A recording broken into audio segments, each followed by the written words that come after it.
Hola alumnado, en el día de hoy vamos a estar repasando el seminario número 13, que incluye a los virus y otros agentes productores de infecciones respiratorias localizadas. Las mismas son infecciones que pueden permanecer tanto en el tracto respiratorio superior, llamándose rinitis, que pueden ser provocadas por rinovirus o coronavirus, o en el tracto respiratorio inferior, produciendo neumonías intersticiales o también llamadas atípicas, que pueden ser tanto virales como bacterianas. Las mismas infecciones son localizadas en contraposición a las infecciones respiratorias sistémicas que se verán en el siguiente seminario, caracterizándose por no producir viremia. Vamos a comenzar hablando de la enfermedad de influenza, que es una enfermedad aguda de la vía aérea, que puede ser tanto del tracto superior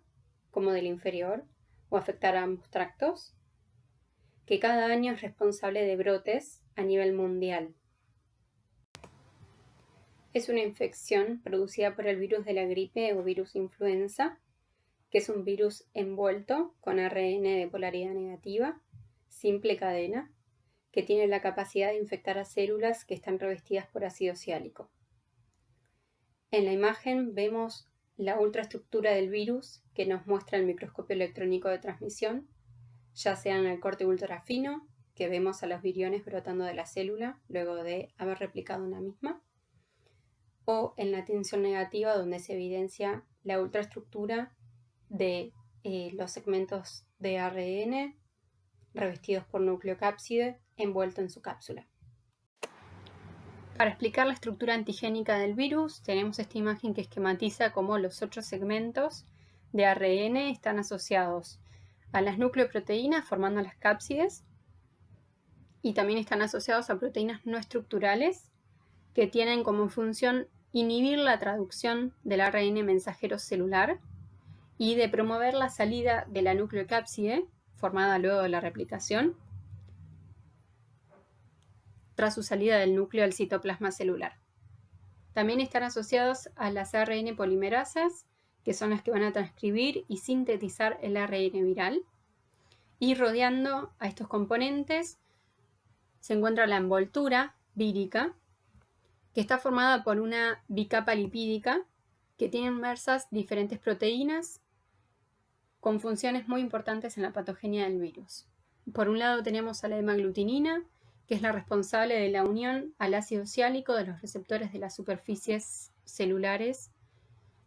a los cuales va a infectar este virus. También tenemos a la neuraminidasa, que es la responsable de escindir el ácido ciálico para facilitar la liberación del virus de la célula infectada luego de la replicación. Y también tenemos proteínas de matriz M2 y M1 sobre la cara interna de la envoltura, que luego vamos a ver en la patogenia cuáles son sus funciones. Para aislar al virus ha sido posible hacerlo en huevos embrionados o en células de epitelio de riñón canino o de riñón de mono. La replicación viral ocurre a nivel nuclear, excepcionalmente en este grupo de virus con ácido ribonucleico en su genoma. Luego de que la hemaglutinina de superficie se une al ácido ciálico de la célula del epitelio respiratorio para ser fagocitado en una vesícula endocítica, que luego de acidificarse gracias al canal de protones que genera la proteína M2 de la envoltura del virus, se estimula la fusión de la membrana de la vesícula con la envoltura, mediada también por la hemaglutinina,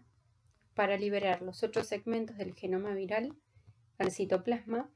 que viajarán al núcleo celular, donde se llevará a cabo la transcripción y replicación del genoma con la polimerasa viral, produciendo por un lado el molde de sentido positivo para cada segmento, para sintetizar luego las cadenas negativas,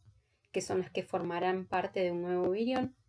y por otro lado se sintetizan los ARN mensajeros del virus, que en el citoplasma de la célula serán traducidos para generar el resto de los componentes de la partícula vírica, que luego tendrán que ensamblarse con las réplicas del genoma viral nuevas para formar las nucleocápsides y estas a su vez con las proteínas de la envoltura que van a estar ubicadas luego de su síntesis a nivel de la membrana de la célula, para que luego pueda brotar el virus a nivel de la superficie apical, listo para infectar una célula adyacente o bien eliminarse de la vía aérea para diseminarse, como sucede en esta imagen cuando uno tose, estornuda o habla o respira, encontrándose infectado y diseminando la patología. Esta imagen pone en evidencia la diferencia entre brotar de la superficie apical, llamándose AP, dando como posibilidad infectar nuevas células adyacentes del epitelio respiratorio localmente, tanto en el tracto respiratorio superior como diseminarse al inferior, o liberarse de la célula infectada a nivel de la superficie vasolateral, donde está en relación con vasos sanguíneos, pudiendo ser fuente de infección sistémica luego de la viremia. Tras la infección de la vía aérea inferior, se puede observar la descamación del epitelio bronquial o alveolar, necrosis epitelial y hasta engrosamiento de los tabiques alveolares, con congestión vascular, producto de la inflamación generada por las citoquinas proinflamatorias, como TNF-alfa, las interleuquinas 1 y 8, interferón e infiltrado de linfocitos T, tanto intraluminal como se observa en la figura A, o intersticial. En la imagen B se observan lesiones macroscópicas en parches, producto de la congestión en el pulmón por la inflamación generada. Y en la imagen C se observa en color marrón los antígenos virales en el epitelio bronquial luego de la inmunomarcación. Aquí se menciona la patogenia de las lesiones pulmonares que explicábamos junto con el experimento de inoculación en el cerdo, que por cierto es otro huésped susceptible de infección con este virus. Esta imagen histopatológica nos muestra los tabiques engrosados luego de la estimulación de los fibroblastos, que desencadenará una lesión a predominio intersticial, en vez de alveolar, como lo es en las neumonías llamadas típicas, que generan ocupación del espacio alveolar por exudado inflamatorio. Dentro de las complicaciones que pueden surgir luego de la infección por influenza, se encuentra la neumonía generada por el mismo virus, que es la que acabamos de describir anteriormente, pero también es importante saber que existe la posibilidad de desencadenar una bronconeumonía bacteriana. Esto significa que altera tanto los bronquios como los pulmones, debido a que el virus produce la destrucción de las células ciliadas o altera la actividad mucociliar de las defensas, con descamación del epitelio, dejando expuesto un sitio de adhesión bacteriana. Y es por esto que los pacientes de riesgo deben vacunarse tanto contra la gripe como para el neumococo.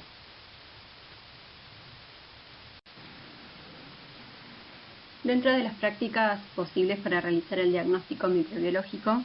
la más frecuente en uso es la detección de antígenos del virus en aspirado nasofaríngeo por inmunofluorescencia indirecta, ELISA o también PCR, siendo el cultivo una opción más costosa y lenta. Esta diapositiva expone cómo se producen las epidemias y pandemias, usando de ejemplo la pandemia por virus de la gripe H1N1 del 2009. Se sabe que diferentes cepas del virus son capaces de infectar a los humanos, aves y cerdos, y estos últimos son capaces de recombinar a las cepas, lo que significa que se generan cambios en el genoma que llevan a formar una nueva cepa con antígenos virales renovados, entre comillas,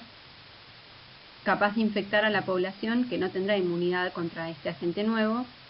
por lo que se enfermará desencadenando los brotes anuales, epidemias o pandemias. Estas son mutaciones en el ARN viral que desencadenan cambios mayores, que también se llaman shifts, que incluyen la variación de toda una hemaglutinina o neuraminidasa, cambiando el número de hemaglutinina a neuraminidasa.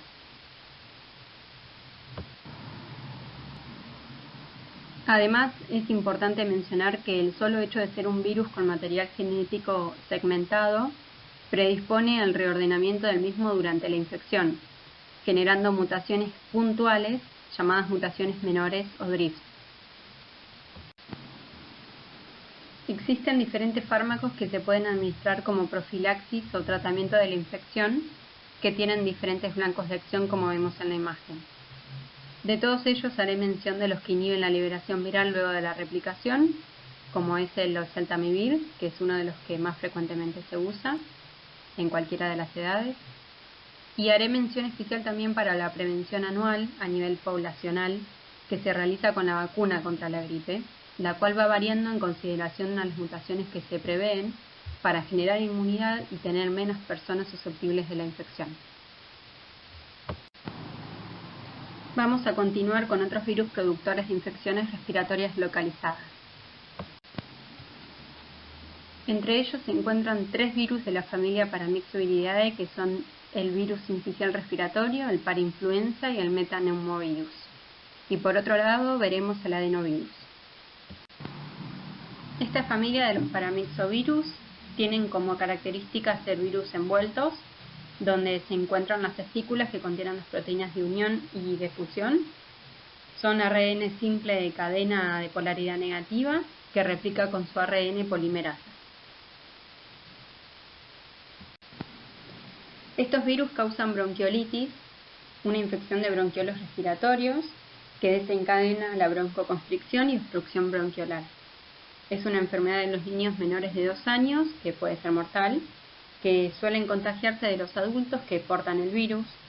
y estos pueden sufrir síntomas de infección de la vía aérea superior como un resfrío. Vamos a empezar por el virus sincicial respiratorio, debido a que es el responsable de la gran mayoría de las bronquiolitis. Tiene una incubación de 2 a 4 días y a partir del 5.º día empieza a diseminarse por la vía aérea, afectando primero la parte superior y luego llegando a los bronquiolos. Luego de la unión e internalización del virus, para su replicación se disemina avanzando por contigüidad celular a través de la fusión entre las células, gracias a las proteínas de fusión. No suele asociarse tampoco a viremia, y la inflamación tiene como característica la generación de anticuerpos que luego de encontrar a su antígeno se depositan,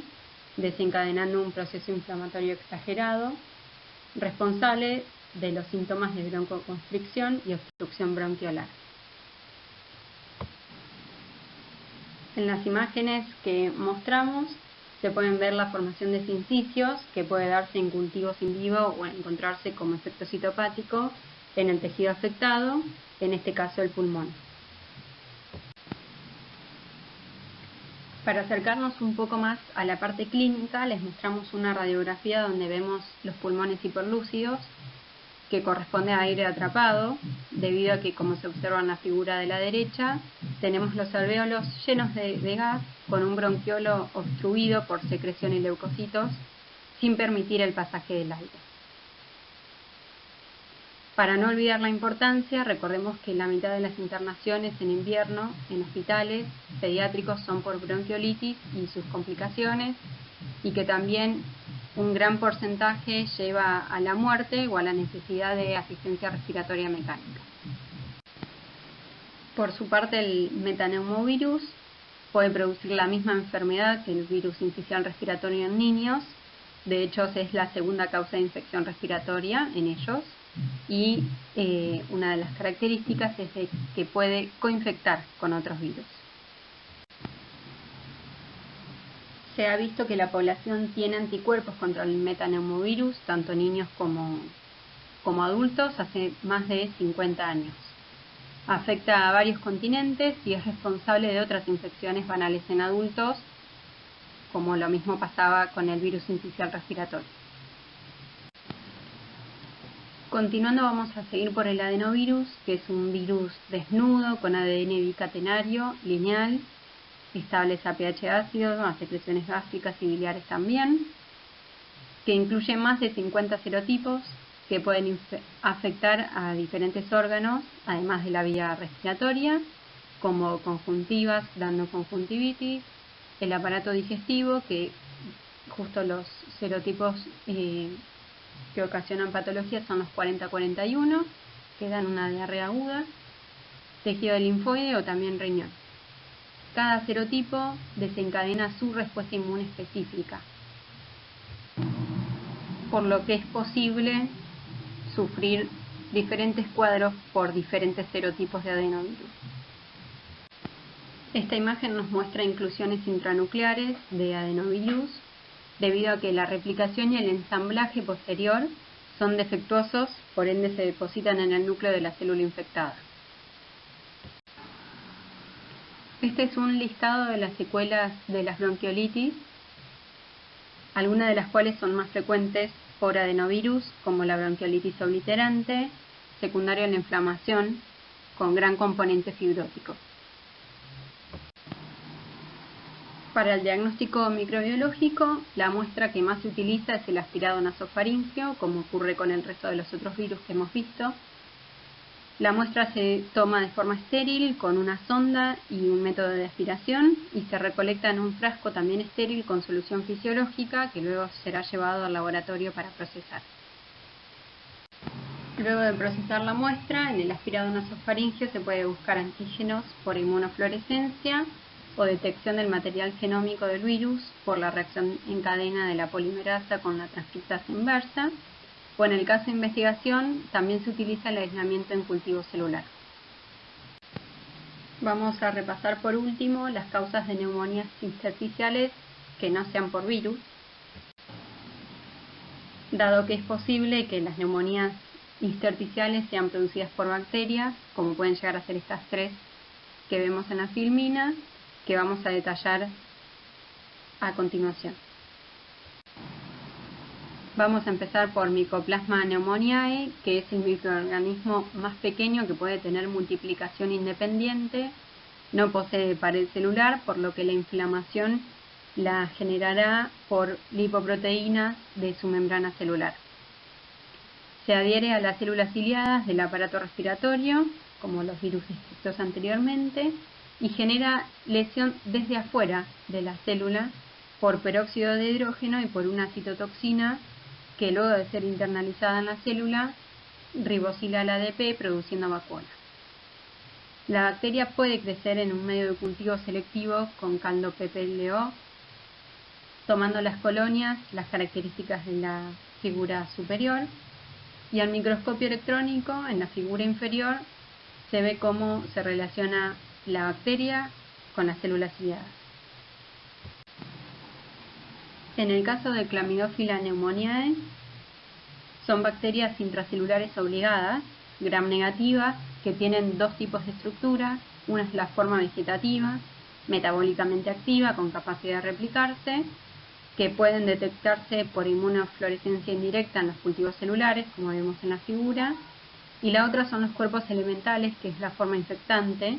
con posibilidades de resistir al medio extracelular, que son las observadas en la imagen inferior. Por su parte, las bacterias del género Legionella son bacilos aerobios, con pared similar a las bacterias gram negativas. En su patogenia tiene importancia las fibras tipo 4 para la adhesión y la capacidad de infectar a los macrófagos, sobreviviendo a la fagocitosis por inhibir la fusión del fagosoma con los lisocimas. Y para culminar vamos a hablar un poco del diagnóstico de estas bacterias, que puede usarse la detección de los anticuerpos en suero, IgG o IgM, específicos para cada una de ellas, o al ser el diagnóstico diferencial de los virus que describimos anteriormente, que dan infecciones respiratorias localizadas, que se hace el diagnóstico en base a un aspirado nasofaríngeo, también podría hacerse en este caso, incluyendo en el panel de virus y bacterias buscados. En el caso de cultivar, recordemos que el género de clamidia requiere hacerlo en un medio celular por tratarse de bacterias intracelulares obligadas. Muchas gracias.